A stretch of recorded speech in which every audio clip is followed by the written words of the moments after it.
Today, updating your numbers means exporting a report from your property management system, pasting it into Excel, and fixing formulas by hand. With a direct connection, you skip all of that. Go to the Data tab, choose Get Data, connect to your data foundation,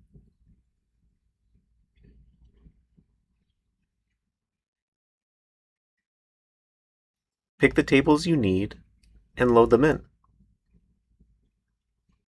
That data flows straight into your existing reports. Every formula and total here is already built on top of it.